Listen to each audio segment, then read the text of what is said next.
Nako. Ang daming karapat ditong nawawala eh. Nako. So, kailangan panagutan nila lahat ito na ngayon lang nangyari sa kongresong ito ang kailanman ay hindi ko inisip at inimagine. Akala ko nananaginip ako eh. Sa totoo lang. Bangungot ko. Hindi ko matatanggap itong mga... Hindi nyo maubos maisip na mangyayari sa Kongreso, Oo, ang no? katibayan nito, lahat naman naging kaibigan ko lahat yan eh. Opo naman, Ang problema, maghahiwa-hiwalay na kami kapag ang pinag-uusapan.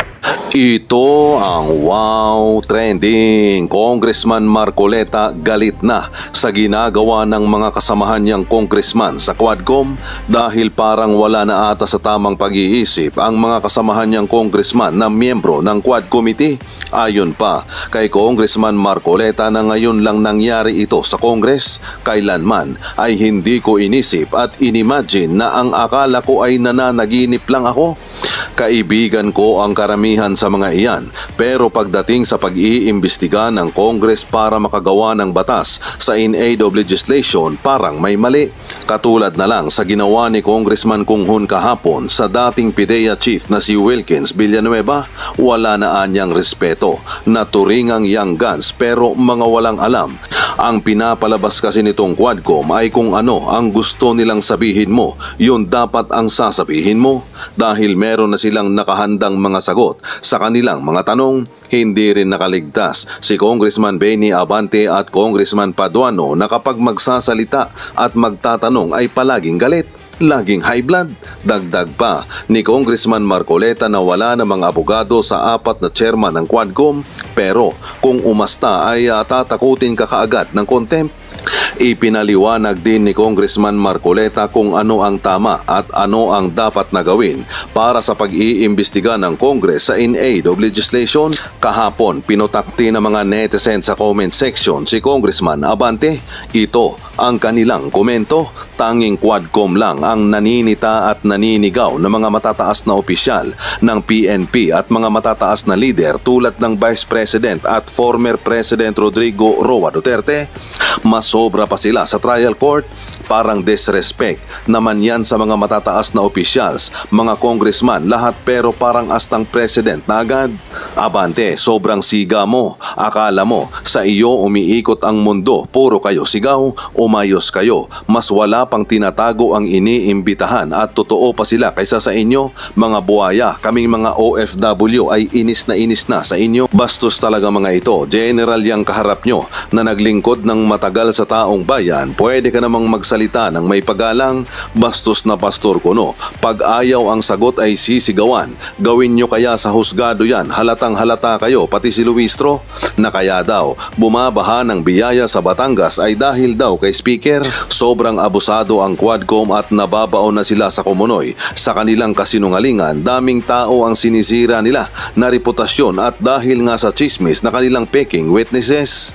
Napakabastos ng Quadcom. Kung magtanong walang galang, ibahin na lang yung pangalan, wag ng Quadcom, Twadcom na lang. Una po kayo pinagtitiwalaan eh. Hindi po ako naniniwala na kayo po ay makagagawa ng isang tapat at mapagtitiwala ang pagdinig kung pag-uusapan ay in aid of legislation. Sapagkat gagamitin nyo lamang po yan, nakaparaanan, para ako po'y asuntuhin ninyo sa mga krimen na kailanman ay hindi ko ginawa. Opo. O yun ang kanyang katwiran, kaya hindi siya pumunta. At pagkatapos, sinabi niya, dalawa sa mga member ng Quadcom na chairman, binanggit, ano? Hindi ko kilala itong dalawa eh. Congressman Abante, kilala niyo ba ito? Kilala ko po yan, Kong.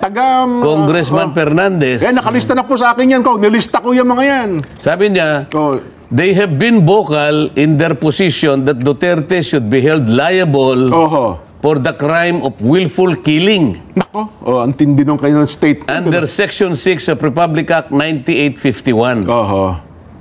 Yung 9851, ito yung Philippine Act on Crimes Against International Humanitarian Law. Yun pa rin nakapaloob dyan. Genocide and other crimes against humanity.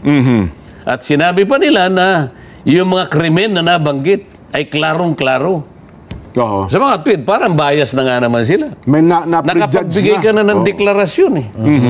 Na may kasalanan talaga. And the president, the former president, should be held responsible for the crimes. So, bakit pa siya pupunta ron? Meron ka ng prejudgment eh. May naunang na silang decision na eh. Alam mo, Nelson, Jen, kung halimbawa ito'y sa tunay na korte, Ay, nako, oho.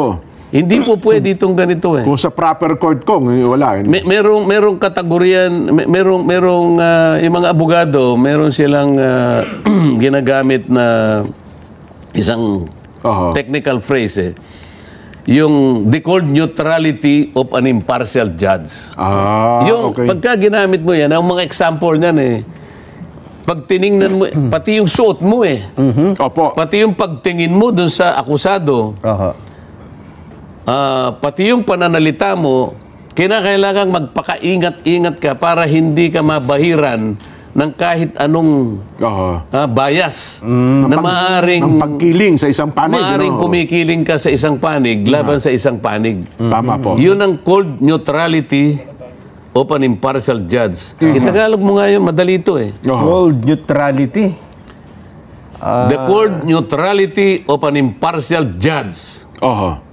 Pagka Hindi mo alam ang cold, malamig. sipon.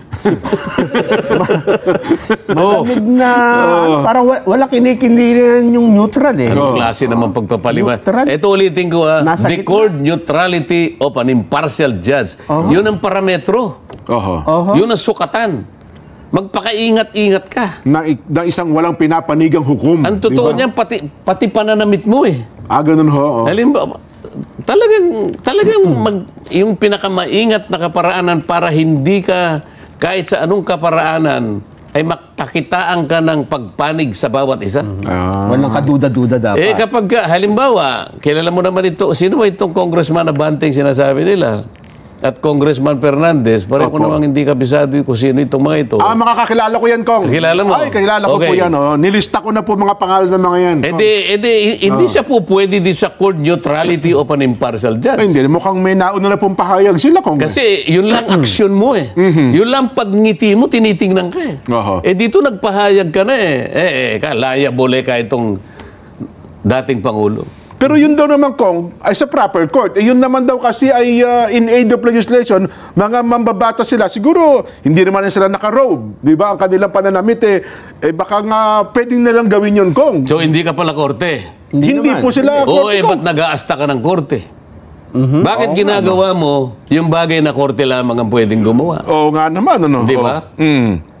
Meron akong babasahin sa inyo eh. Sabi niya, dito sa Bengson versus Senate.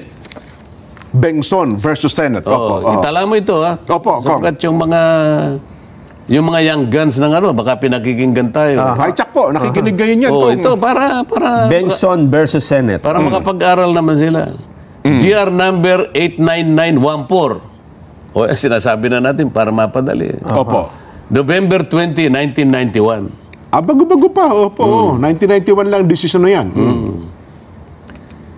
Sabi niya rito sa isang parte, it appears therefore, sabi niya, that the contemplated inquiry by respondent committee is not really in aid of legislation Okay. because Oo. it is not related to a purpose within the jurisdiction of Congress. Makikita mo Oho. Ang sinasabi rito ay hindi pala talagang in aid of legislation sapagkat ang hindi kanya kaugnay Opo. sa purpose within the jurisdiction of Congress. Bakit? Oho. Since the aim of the investigation is to find out whether or not the relatives of the President or Mr. Ricardo Lopa had violated Section 5 RA number 3019. Ito yung anti-graft. Yun talagang layunin ng naging Sa mga pagdinig, tweet, Kong. ang layunin ay para imbestigahan lang, para malaman kung yung mga relatives ng presidente ay nakapag-violate nung batas na kung tawagin ay Republic Act 3019. Oho. Ano ang dapat kapag gano'n na nangyari?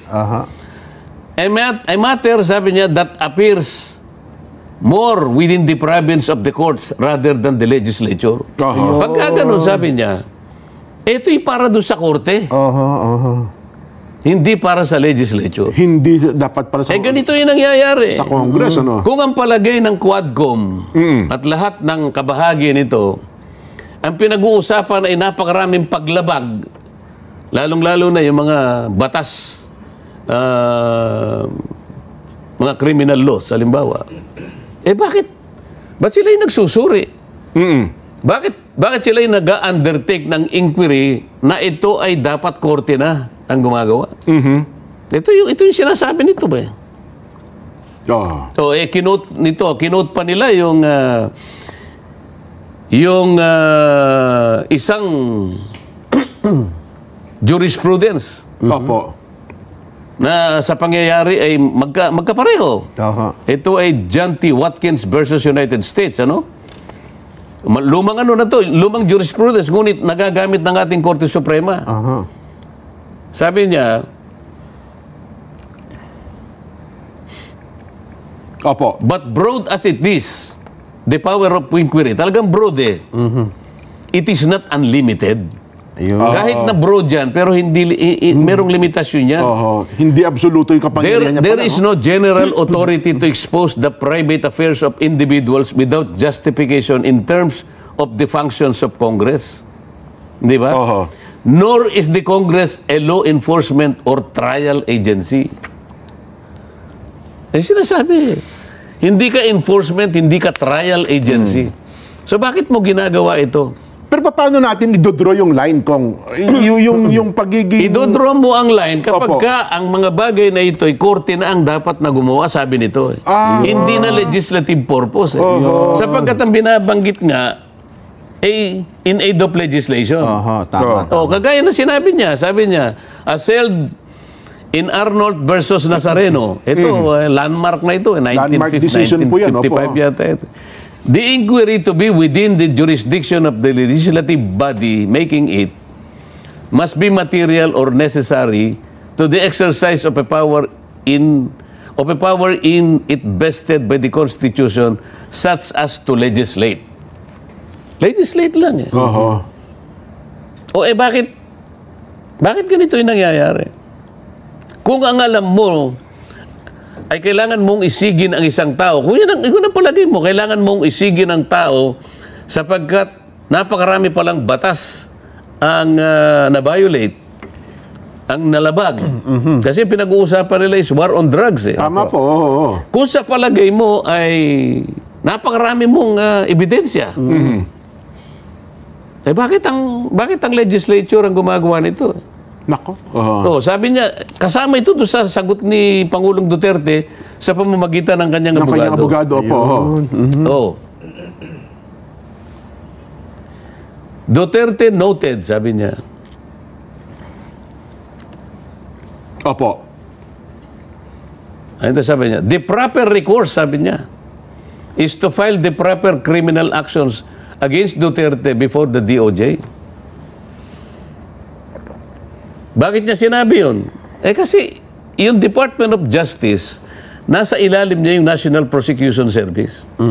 Kung inaakala mo na nakalabag yung dating Pangulo ng maraming mga batas doon sa kanyang kampanya laban sa droga, ang sinasabi nga nila ang proper recourse, mag-file na kayo ng proper criminal cases against Duterte before the DOJ. Bakit hindi nga yun ang gawin? Bakit iniimbestiga ng Kongreso? Kaya pala kung ang DOJ, ito recently lang to, Jen, balita natin kanina umaga, nagbuo na sila ng task force on EJK. Yun ang tama Yun, opo. So, anong mangyayari kung dapat iba yung hearing sa Kamara? Dapat nga wala yan eh. Dapat nga wala. Itong binabanggit nating mga jurisprudence na ito, ang sinasabi, kapag ka ang lahat ng ginagawa mo ay mas matibay pa na dapat ang korte ang gumawa at hindi legislature, dapat iniwanan mo ng matagal yan eh.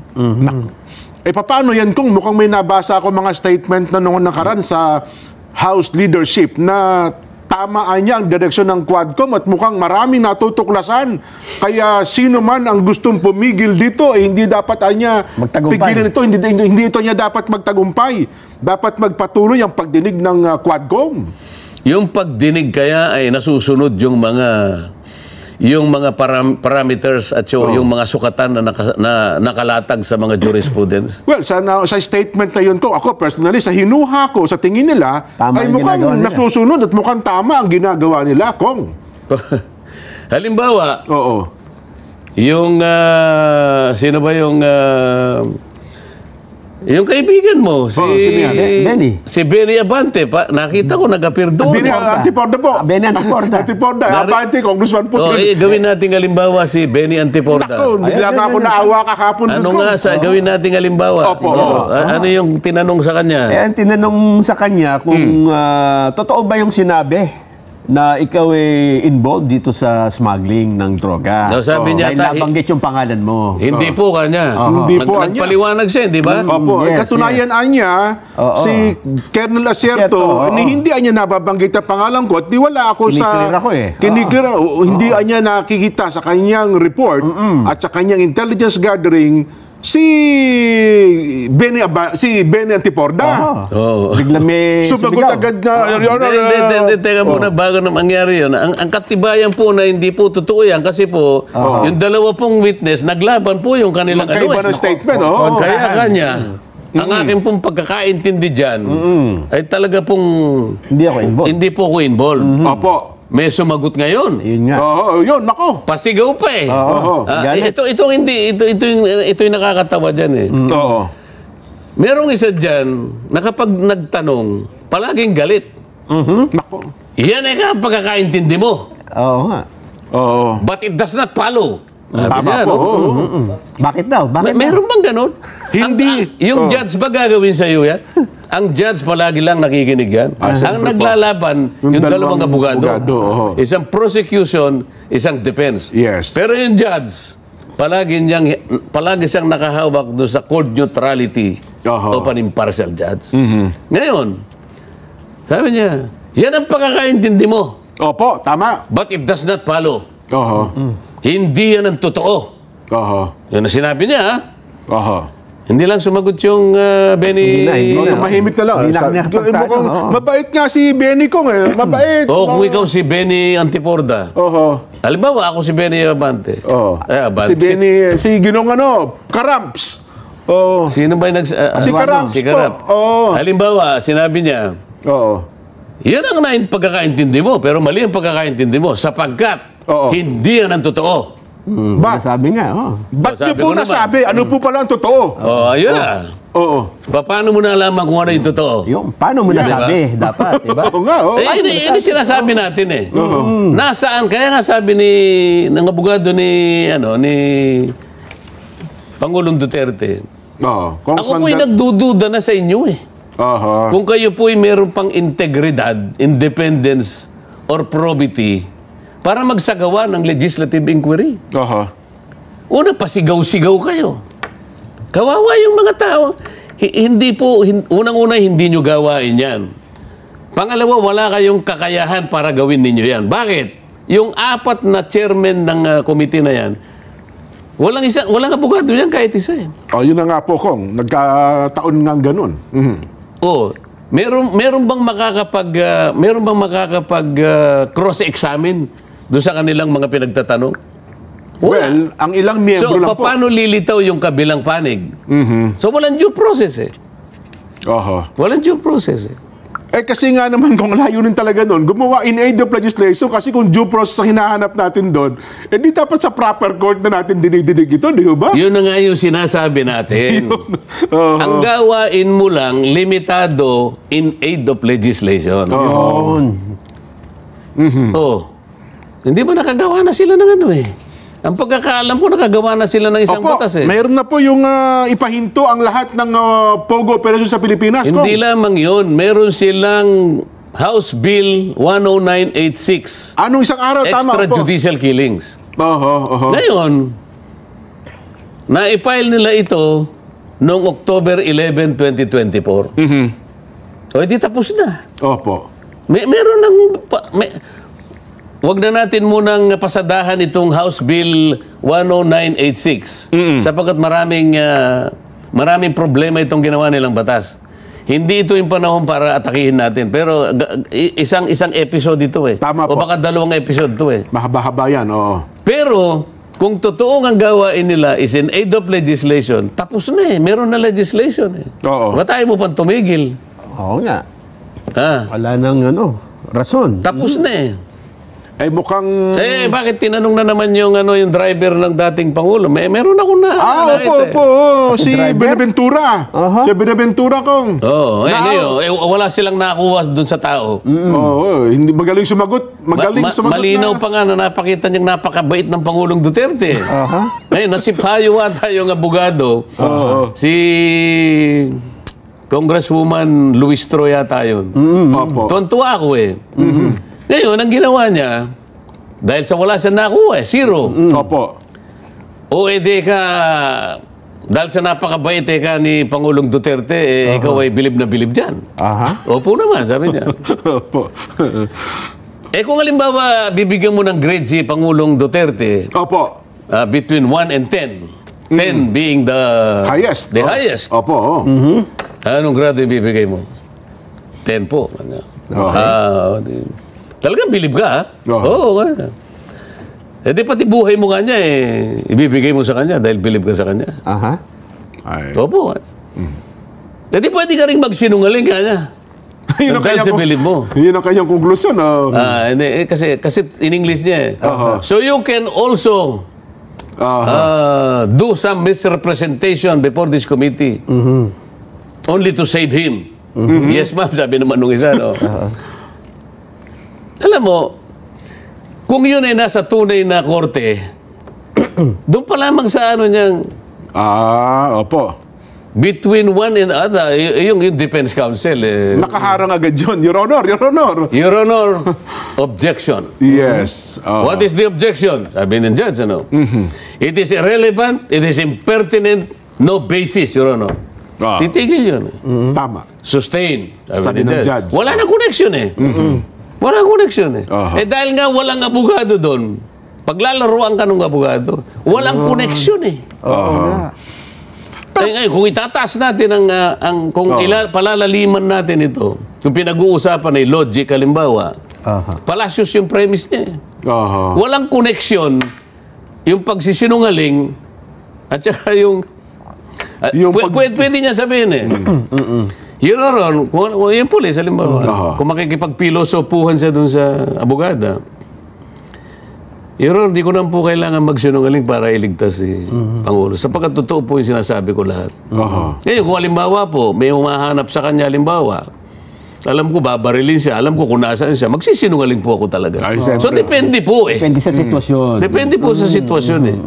Pero ikukonect mo yung paghanga ko sa kanya at pagsisinungaling ko dito sa Quadcom, wala pong relasyon yun eh. Either pumasok ka dun sa mga tinatawag na mga yung tinatawag na false dilemma policy, meron kang bandwagon policy, meron kang slippery slope policy. Pero malalim na ito. Medyo malalim na talakayan Hindi na dapat ginagamit itong mga ito. Pero gagamit sila ng mga ganon para lang lituhin. Dahil wala siyang nakuha eh. 0 eh. Ang malungkot kasi doon Kung tatanong natin sa publiko ngayon. Ang malungkot, baka tayo mapalayo. dagdag ko lang ko, ang malungkot kasi doon sa punto na yan, wala namang defense lawyer, tsaka bawal Bawal mag-coach sumagot yung abogado ng mga witnesses. Wala nga due process eh. Hindi magbulong, Ilang bawal beses na nating pinag-usapan sa programang ito. Hindi korte ang Quadcom. Nagkukunwari lang sila na korte. Ipagpalagay nating korte sila, hindi qualified na judge yung 4. Kaya wala tayong makukuha rito eh. Hindi abogado Una, hindi korte. Nagkunwang korte, wala namang qualified na judge. So ano gagawin natin? Nako. Kaya pala ganun kung umasta si... So paano magro-ruling yung...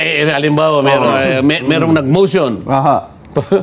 Paano magro-ruling yung isa? Oo nga naman. Well, ang batayan lang nila lagi yung kanilang rules kong, doon sa rules ng umiiral sa Quadcom. Ayun ang kanilang lagi Kaya nga nagtataka ako, Kong, doon sa mga laging statement ni Congressman Paduano na ang panakot niya lagi, magsalita ka ng totoo, ipakukontem kita, at saka yung driver mismo sa Ginong Binaventura, magsalita ka ng totoo, baka hindi ka na makauwi. Di ba yung ganun double, ano ibig sabihin? Kaya nga isa hindi niyo sa dahilan na ginamit ng dating Pangulo sa pamamagitan ng kanyang abogado sa pagtanggi niya na dumalo sa Quadcom, ay ito. Duterte noted how the Quadcom tried to persuade, if not unduly pressure, resource persons to admit matters under oath that they lack knowledge of. Ibig sabihin, kahit wala silang kakalaman doon. Merong undue pressure, sabi niya, kung hindi man pinipersuade, or worst, unduly induce them to say something not true. Ito yung subornation. Diba? Subornation. That cast doubts on the Quadcom's integrity and impartiality. Totoo naman yun eh. Ba't kinakailangan magkaroon ng pilitan doon? Na kapag ka nagpaliwanag ka, hindi yan ang tama. Mali ang paliwanag mo. Kamukha nung tinanong. Yan ang pagkakaintindi mo. Nako. Ganun si Benny Antiporda naman, bigla na lang tumahimik. Tumahimik na. Yan ang pagkakaintindi mo. Pero hindi yan ang totoo. Kung ako siguro yun. Ano po yung totoo, Your Honor? Ipaliwanag yung paano mo nalaman na yan ang totoo? Yun lang, bias na bias ka na eh. Hindi kailanman mangyayari sa korte yun. Sapagkat merong due process sa korte. Dito, hindi ka man lang makasagot eh. Kapag ikaw ay sumagot, at tinamaan ang kanilang yung kanyang ere. Kukulong kita. Meron bang ganito? Nagsisinungaling ka. Hindi yan kasang-ayon doon sa alam ko. Pero ang tanong ko doon, kung gano'n na ang asta ng mga miyembro ng Quadcom, bakit pinapayagan ng chairman? Di ba dapat nagro-ruling ang chairman doon? Your Honor, hindi tamang aktwasyon yung ginagawa mo. Di ba? Paano siya magro-ruling? Iisa nga lang yung puntirya. Iisa yung direksyon. Iisa yung script. Alam ka naman maglaban-laban yung apat na yun. Pero di ba dapat ganun? Kaya nga merong kanya-kanyang kaisipan sila na kapag kamali ang ginagawa ng kasama niya, itama niya bilang chairman ng komite. Hindi. Pare-pareho silang chairman dun eh. Ano sasabihin nung isa? Huwag mo kung... chairman din ako. Pare-pareho lang tayong chairman dito. Chairman. Ay, di ba ganun kung minsan nagkakaaway-away sila? Oo nga po, nagsasagutan din sila. Teka muna, ako muna kanya eh. Di ba? Pero ang tanong dito ngayon, Kong, paano ito hindi ko masabing paano ito resolbahin? Sinong pipigil sa kanila? Na sana maitama yung kanilang direksyon. Hindi tayo tutol doon sa kanilang in-aid legislation. Dapat huminto na lang sila sapagkat sinasabi pa yung ating binabanggit na Bengson versus Senate. At meron siyang kinote na jurisprudence sa bahagi ng Barenblatt versus United States, 360 US 109. Alam din nila ito eh. Ang sinasabi rito ay ganito. Since Congress may only investigate into those areas in which it may potentially legislate or appropriate. Ito yung premise niya. Congress may only investigate into those areas in which it may potentially legislate or appropriate. Yun lang ang gawain niya eh. Either you legislate or appropriate. It cannot inquire into matters which are within the exclusive province of one of the other branches of government. Ayun. Ang liwanag dito eh. Yun yung korte, Ilocano mo nga ito para maintindihan. Ibisaya mo para maintindihan ng isang chairman doon na nagkukun mga abogado na wala namang... Mas naintindihan nyo yung English niyan, Kong eh. Mas naintindihan nila. Ulitin natin. Since Congress may only investigate into those areas in which it may potentially legislate or appropriate, legislation lang or gawalan ng appropriation batas o maglaan ng pondo. It cannot inquire into matters which are within the exclusive province of one of the other branches of government. So hindi ka pwedeng manghimasok yan, sa kapangyarihan ng sa mga bagay-bagay na nasa ibang departamento, exclusive province Doon lamang sa... Jurisdiction yan. Wala kasi mga Tagalog na ako eh. Pero maliwanag na ito eh. Kapampangan na lang kaya ko. Medyo maganda sa Kapampangan yan eh. Kamalyaring magmurit-muritan. Sabi. Yun.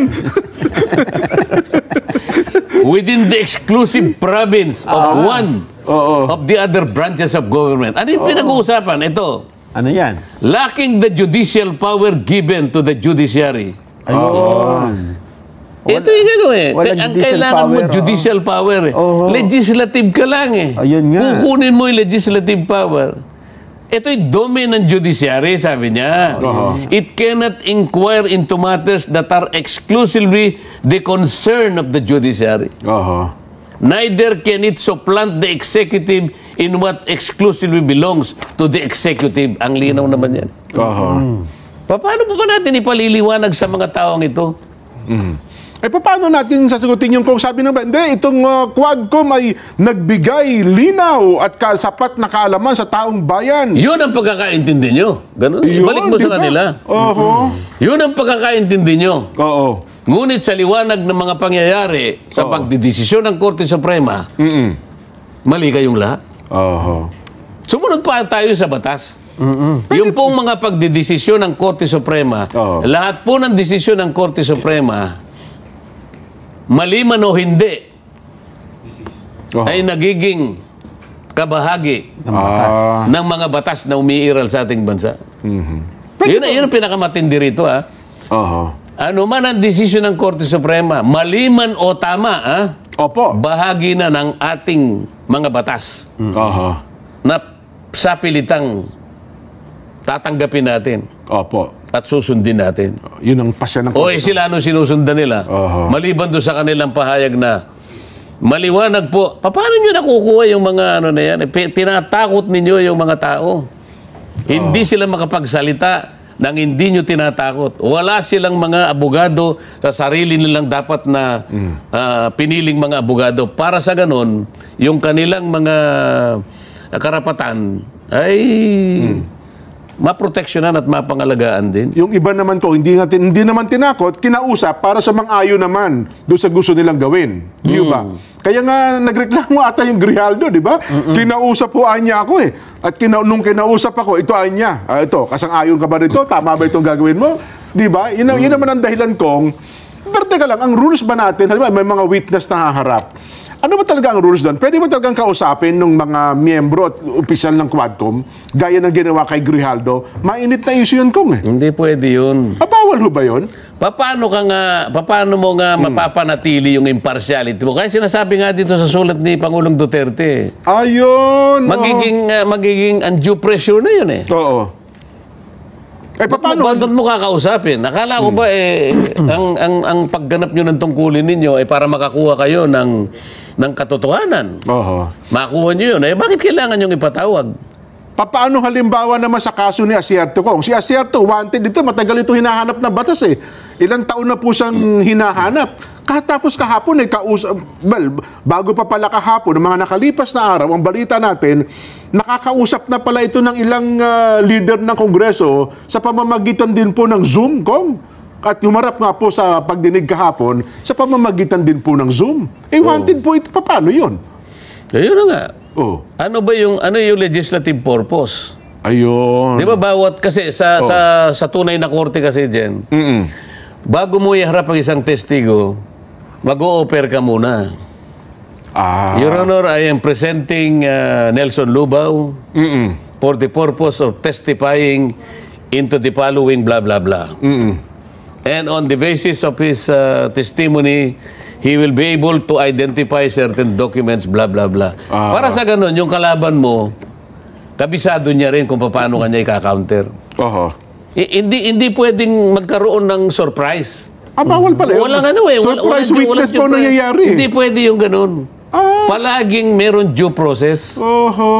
Hindi ka po pwedeng basta ka na lang, magano ka na surprise. Hindi. Bago nga kayo mag-umpisa, meron kayong stipulation dyan eh. Ilan ang mga ipipresent mong ano? Mga witnesses. Ito po, anong mga pangalan? Anong kanilang ite-testify ng mga areas? Anong bahagi ng Anong mga dokumento ang imamark ninyo? Maliwanag yun. Ito dito eh. Kahit sino ipatatawag. Opo. Lahat lamang ng ipinatatawag ay yung mga potential na maaring merong, ano ba yung axe to grind? Mayroong layunin para Mang-usig ka sa dating Pangulo. tama. Tama. Pero kung sa mga nanonood sa atin, halimbawa, sa mga inimbitahan ng Quadcom, at sa tingin nila ay para bagang naaglahi sila, no? Nalabag yung karapatan nalabag ang nila. kanilang karapatan. Pwede ba silang magpetisyon mo na gumawa ng petisyon sa pamunuan ng Kongreso o sa korte man, mukhang lumalabis na ng kapangyarihan ang Quadcom, Kong? Hindi, kung Pwede ako bang yun, ganun? bago pa mangyari yun, bago pa ako pumunta ron, siguro, ganun po. pag ako'y inimbitahan, halimbawa, lalo na kung ikukontempt ka pa kapag hindi ka pumunta, maghain ka na ng kaukulang aksyon sa korte. Papigil mo na pwede. sila. Kasi sinasabi natin, walang due process. Opo. Bakit kailangan ng due process? Ito, sinasabi sa Ong versus Senate, GR number 257401, March 23, 2023. Bago-bago pa po yan, ha? Oh, while the Senate has the power to conduct investigative legislative inquiries, it must observe the constitutional right to due process of the persons appearing before such proceedings. Oo. So, kailangan talaga, di ba? It would mean that in congressional hearings, the due process clause requires that before you answer the committee's questions, you must be informed how the line of questioning is relevant to the topic of investigation. So dapat pala So, may... bago ka dapat, kaya kita tinatanong dahil ito yung ano namin. Okay. Nasaan ang due process? Oho. Ikaw, sarili mo lang opinion. Ang pagkakaalam ko at pagkakaintindi ko ako po'y walang kasalanan. Sabi ni Benny ayan, Antipunta. oo. Yun ay ang pagkakaintindi mo. Pasigaw pa eh. Galit nga Saan ka nakakitang? Pero hindi yan ang totoo. Mm-hmm. So alam na nila kagad yung totoo. Ayun naman pala. Pinagsama nila ang prosecution office at saka korte into one. Oo nga, no? Pero walang abogado na magtatanggol doon sa mga pinagtatanong nila. Ay sinasabi ko nga sa'yo, kahit kailan hindi pa nangyari sa Congress ito. Ngayon lang nangyari, etong mga kabalintunaan na ito na nagaganap ngayon. Hindi, sabi nung isa kong, kaya daw po sigaw ng sigaw lagi yon kasi sa bundok, kung saan siya matagal na namalagi, sigawan daw talaga ng sigawan ng tao doon. Doon siya mag-hearing. Kangaroo court to yun kapag gano'n. Hindi siya dapat dito. Oo Sa nga bundok pala. dapat. Kasi sinasabi rito. Sigawan ng sigawan eh. Ito pa, Ano pa? Para guided ang ating Sige mga po. kabayan. The mere semblance of legislative purpose would not justify an inquiry in the face of the Bill of Rights. Isipin mo kasi yung Bill of Rights, mataas na uri ng ano ito eh. Ng karapatan ng isang karapatan ito individual. na talagang Opo, hindi basta-basta ito ay ginigibap ng isang tao eh. The critical element is the existence of and the weight to be ascribed to the interest of the Congress in demanding disclosures from an unwilling witness. Kasi karaniwan hindi willing yung mga yan eh. Totoo. We cannot simply assume, sabi niya, that every congressional investigation is justified by a public need that overbalances any private rights affected. Ayun. Hindi kailangan mong isaalang-alang lahat ang mga private rights eh.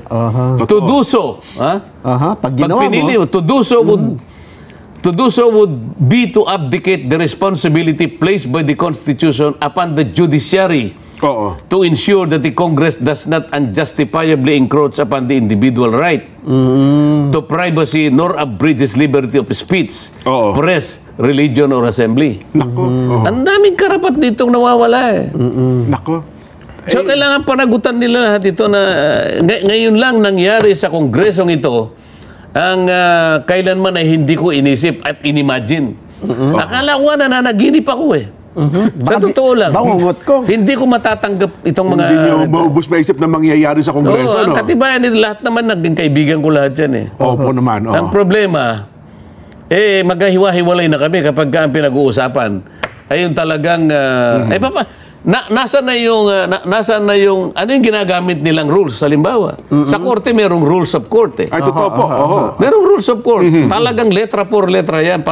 Pananagutin mo yan. Kaya nga may abogadong katapat eh. Para lumitaw yung due process. Dito walang due process. Aha. Daig pa ang gobyernong Hapon dito. Nung wala kayo, Kong, ang naging tanong namin sa ating mga kababayan, mukhang nalasing sa kapangyarihan ang mga opisyal nitong Quadcom, Kong.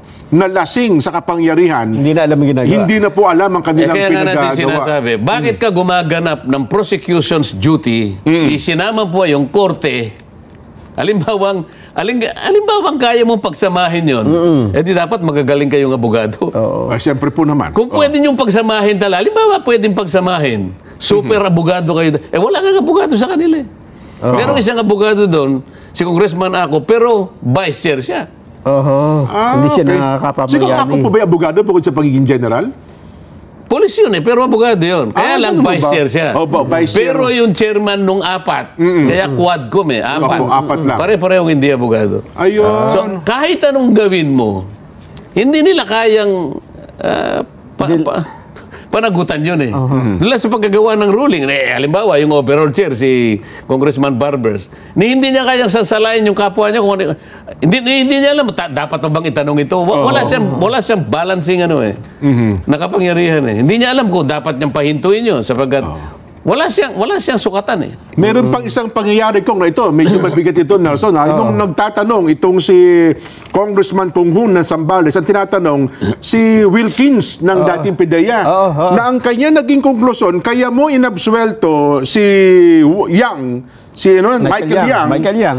Sapagkat may utang na loob ka kay Pangulong Duterte na kaibigan ni Michael Yang. Kaya mo siya inabsuelto noong mga panahon na sabi ni General Wilkins, noong panahon ko, wala akong Michael Yang.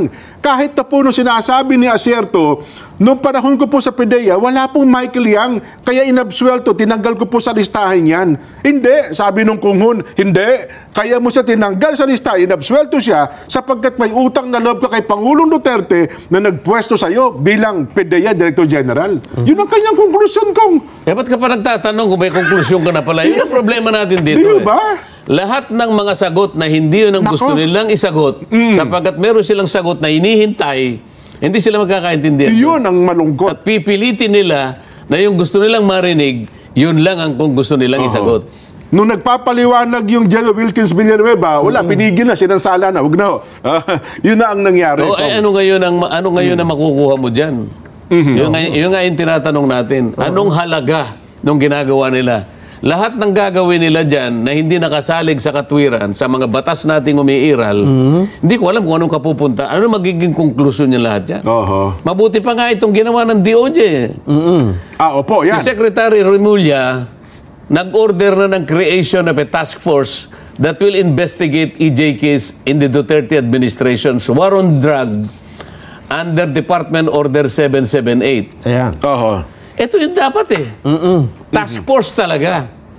Kasi yung task force na ito, ayon sa kanyang pagkagagawa, will be chaired by the Senior Assistant State Prosecutor.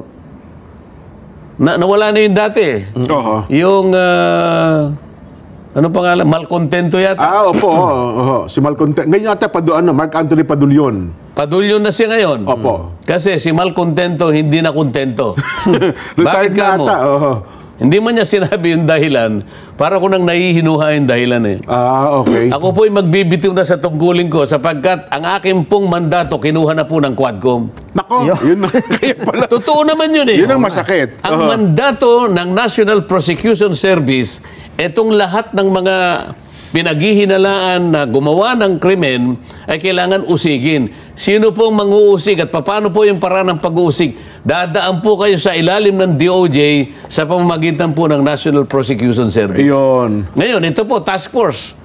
Tama lang. Co-chaired by regional, si Padulyon ng ang Mark state Anthony prosecutor. Padulyon, opo. And co-chaired by regional prosecutor, kung sino man yun, with 9 members. Yan. Of the National Prosecution Service. Ito dapat eh. Mga Pero piskal kapag talaga.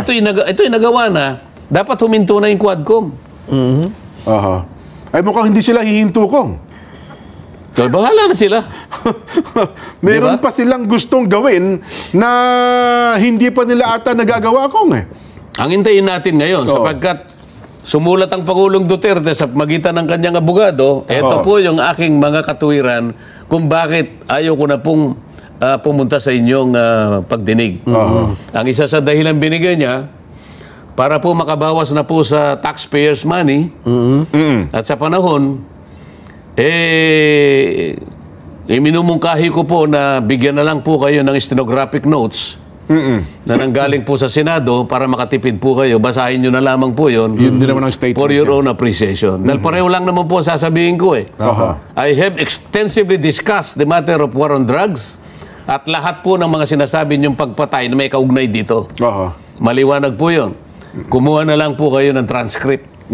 Nandun po sa Senate. Sabi ni Paduano, hindi, mukhang natatakot sa amin ng Pangulo. Takot ang Pangulo Duterte. Bakit? Takot ba siyang harapin ang Quadcom? Kaya siya hindi pumupunta bakit dito? hindi niya ipakontempt? Oo nga pala, no? Ha? Oo. Hindi Nelson. Dahil sa ilis hindi pagdalo, di pa-contempt niya, ipagawin niyang wanted. Ayaw mo bang isa-suggest kay... kanina, sino yun? Karamps. Oh. Si Karamps. Oh.